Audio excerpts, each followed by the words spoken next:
Hello student, this is one very important question of the arithmetic progression that is important for the class 10th as well as class 11th applied math and a core math, because this question is given in a both classes. देखिए, what is a question? Which term is identical in a given 2 AP series 147 to 196 and 159 up to 197? Questions में क्या है कि आपके कौन से term हैं इस सीरीज में, कौन से टर्म हैं जिनकी वैल्यू सेम है, आपको सिंपली यही फाइंड आउट करना है. तो देखिए, how to do this one in a very simple method and बहुत ही ईजी कॉन्सेप्ट के साथ कैसे करेंगे हम. देखिए, पहले क्वेश्चन में समझते हैं कि हमारे पास तो सीरीज गिवन है बट नंबर ऑफ टर्म्स नहीं है. तो फर्स्ट हमें यहाँ से दोनों से ही number of terms of this given series find out करने होंगे. तो हमने यहाँ पे पहला series nth general terms of the AP series लिख लेना है. an equal to a plus n minus 1 into d. तो पहली वाली सीरीज में लास्ट के हमारा 196, उसको हम nth टर्म ले लेंगे और first is a is of 1 and n minus 1, and what is the common difference? That is a 3. This way we get the value of a n. यहाँ पे 1 माइनस किया 195 equal to n minus 1 and 3. इस 3 से divide कर लोगे तो n minus 1 equal to 3 से divide किया 65. सो n की वैल्यू आ जाएगी 66. तो पहली वाली जो सीरीज है वो उसमें n की वैल्यू क्या आ गई? टोटल नंबर ऑफ टर्म्स कितने हैं? 66. लाइक अभी इफ़ वी काउंट लाइक 3 के गैप में हम करते जाते हैं तो हमारे टोटल टर्म्स मिलेंगे हमको 66. सिमिलरली हमने सेकंड का भी निकाल लेना है. यहाँ पे आपका क्या है? 197 first plus n minus 1, common difference 4 है. इसको किया 196 divided by 4, n minus 1 here. So n minus 1 equal to 4 से हमने किया 449. सो n की वैल्यू आ जाएगी 50. तो सेकेंड वाले सीक्वेंस में हमारे टोटल नंबर ऑफ टर्म्स 50 हैं.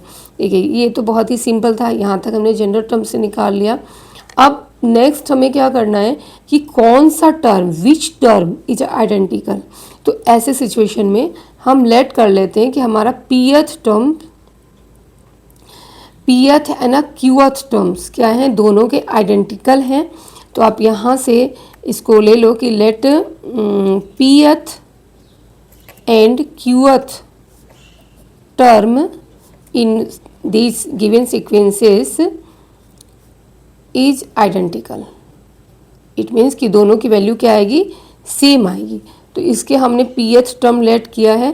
तो like general term ANS term ऐसे लिखते हो आप. तो यहाँ ए पीएच टर्म हम लिखेंगे a plus P minus 1 and d. Okay, तो पीएच टर्म में आपकी वैल्यू फर्स्ट टर्म इसकी हमने लेट की है.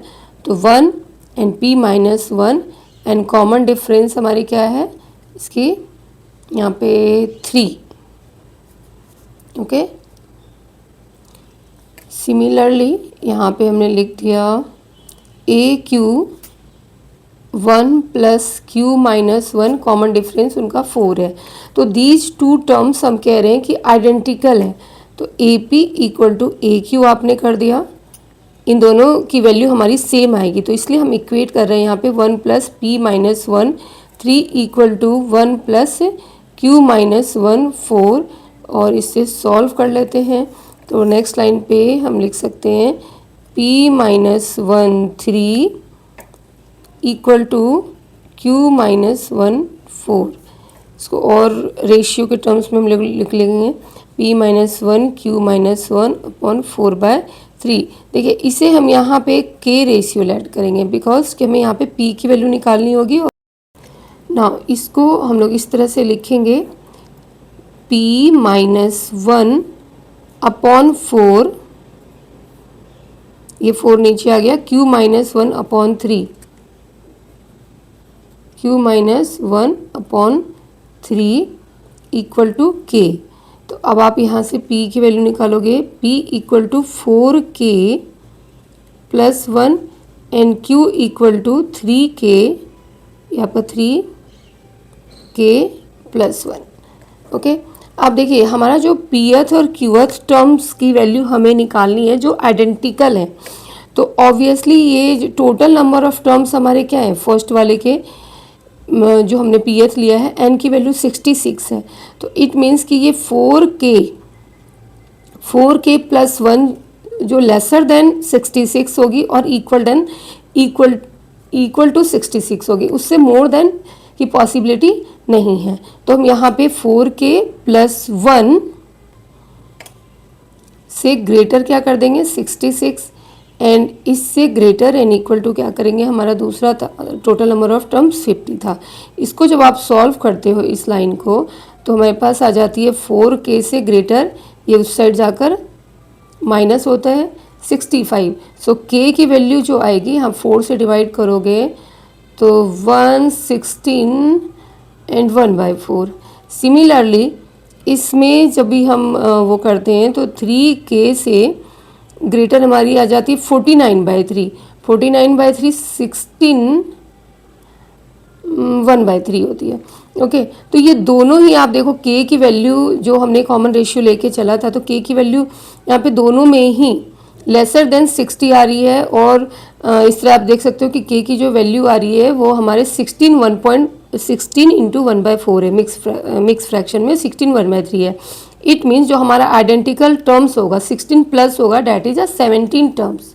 तो होप मैं आपको आंसर पहले मैं लिख देती हूँ कि हमारा 17th टर्म्स जो है दोनों सीक्वेंस में वो आइडेंटिकल होंगे, यानी उनकी वैल्यू सेम आएगी। तो होप मैं आपको ये क्वेश्चन समझाने में कामयाब हुई हूँ, तो आपको बेटर तरीके से समझ में आया है। तो प्लीज़ इसे शेयर भी करें और लाइक सब्सक्राइब करें अगर आप मेरे चैनल पे नए हो तो। यहाँ पे मैं फिर से एक बार एक्सप्लेन करना चाह रही हूँ, एंड में हमने क्या किया है कि nth pth और qth टर्म को इस तरीके से लिखा है और k रेशियो लिखा है, बिकॉज कि हमें p और q को k के टर्म्स में हम ले सकें, और उन दोनों को ही हमने इससे इसलिए इक्वेट किया है कि जो भी हमारी वैल्यू आएगी that is a lesser than 66 और लेसर देन 50, और यहाँ से k की वैल्यू निकाली है और k की वैल्यू दोनों 16 प्लस आ रही है, तो must be 17th terms are identical. Okay, then bye bye for the next question.